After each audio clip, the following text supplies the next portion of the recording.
Y si la pregunta que más te persigue después de una pérdida no fuera por qué ocurrió, sino si realmente hiciste todo lo que estaba en tus manos, para muchas personas esta pregunta se convierte en una presencia constante.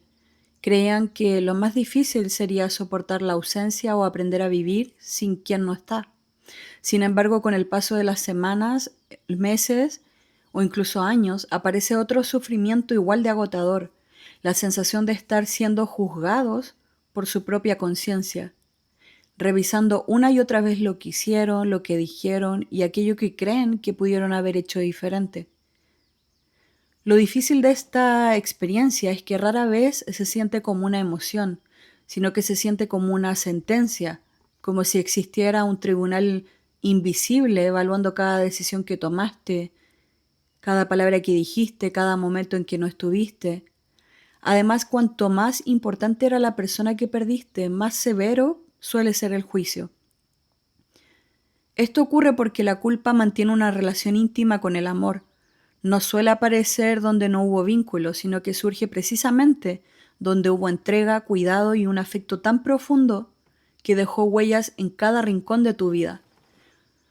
Por eso muchas personas terminan confundiendo la culpa con la prueba de que realmente fallaron.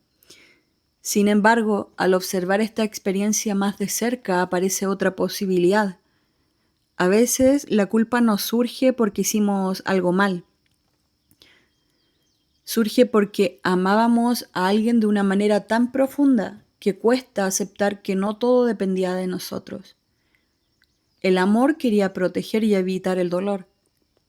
Y cuando descubre sus límites, la culpa ocupa ese espacio y señala donde el amor solo intentaba permanecer. Ante esa realidad, la mente busca una explicación.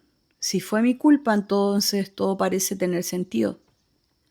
Es una lucha silenciosa entre el deseo de entender y el dolor de aceptar que algunas pérdidas no tienen una respuesta capaz de calmar el dolor tan inmenso que estamos experimentando.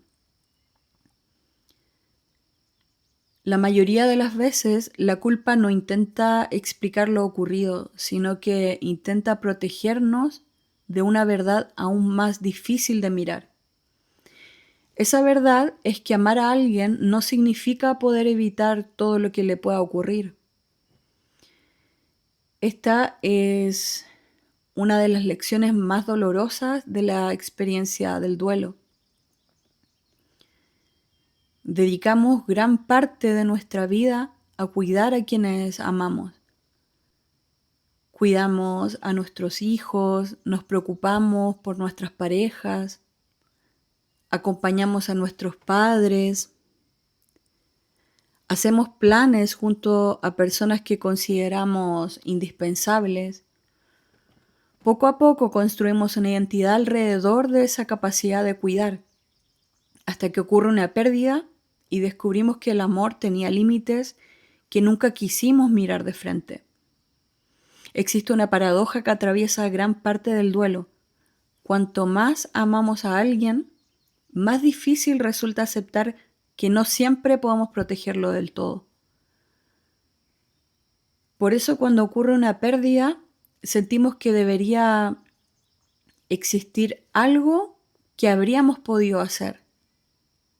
Sin embargo, la realidad rara vez funciona de manera tan organizada como quisiéramos. Las enfermedades, los accidentes, el envejecimiento y la muerte obedecen a dinámicas mucho más complejas que nuestras intenciones o deseos de proteger a esa persona. Aceptar esto no significa dejar de amar ni minimizar la pérdida, sino que significa reconocer algo que es natural. Cuidar a alguien y determinar su destino son cosas muy diferentes. Durante mucho tiempo podemos vivir sin pensar en esa diferencia. El duelo, sin embargo, nos obliga a ver esta diferencia claramente. Y esta confrontación suele ser una de las cosas más difíciles que atravesamos en la vida.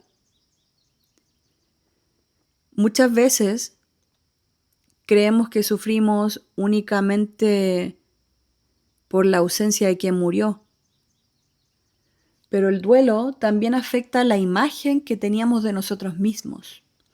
La madre que protegía, el esposo que resolvía, la hija que siempre estaba presente, el amigo que encontraba una solución para todo.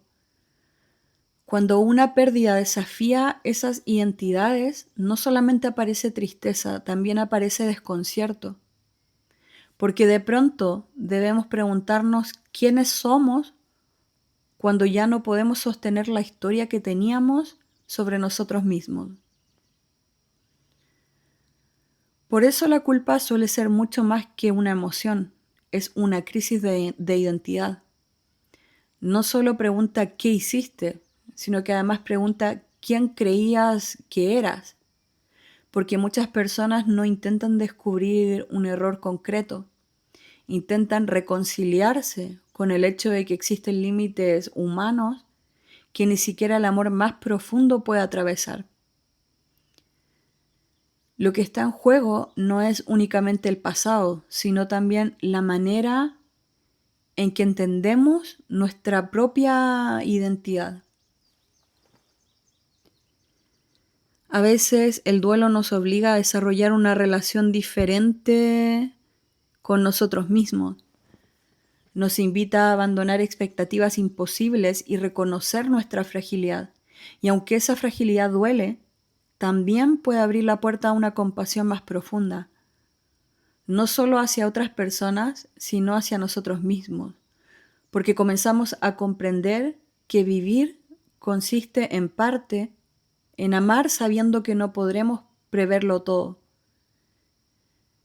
Tal vez una de las transformaciones más silenciosas que algunas personas experimentan durante una pérdida y durante el duelo tenga relación con esto.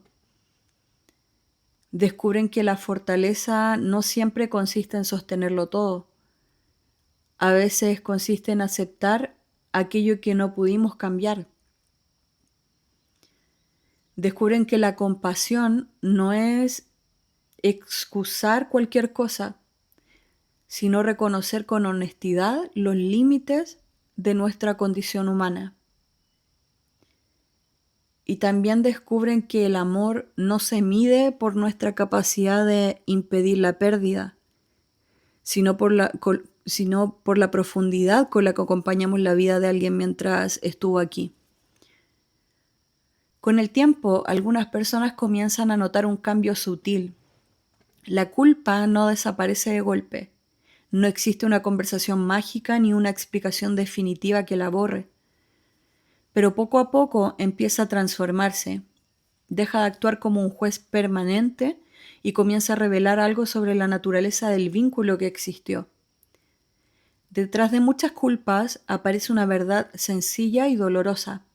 La persona importaba tanto que el corazón sigue intentando encontrar una forma de cuidarla, incluso cuando ya no es posible hacerlo. Y quizás sea ahí donde empieza una forma distinta de comprensión. No una comprensión intelectual, no una comprensión desde la mente, sino una comprensión humana. La de reconocer que hicimos lo que podíamos con los recursos, el conocimiento y la realidad sobre todo que teníamos en ese momento. No porque fuéramos perfectos ni porque no hayamos cometido errores, sino más bien porque nadie puede anticipar todos los acontecimientos ni evitar todas las pérdidas. Exigirnos eso sería pedirnos algo que está mucho más allá de nuestra condición humana. Hoy puede que todavía te resulte imposible mirar tu historia sin encontrar motivos para culparte. Y eso es comprensible. Algunas heridas necesitan mucho tiempo antes de que podamos ser capaces de observarlas desde otro lugar.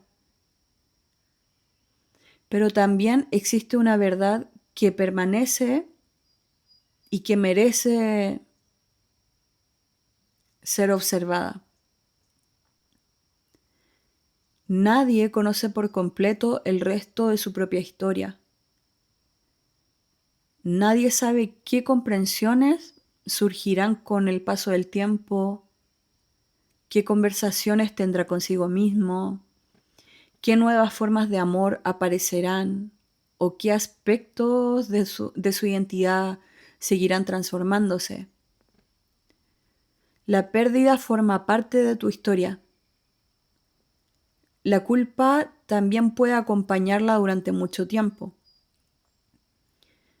Sin embargo, ninguna de las dos tiene por qué convertirse en la totalidad de quién eres. Porque la vida rara vez termina en el capítulo donde ocurrió la tragedia, sino que continúa desplegándose de maneras que hoy no podemos anticipar.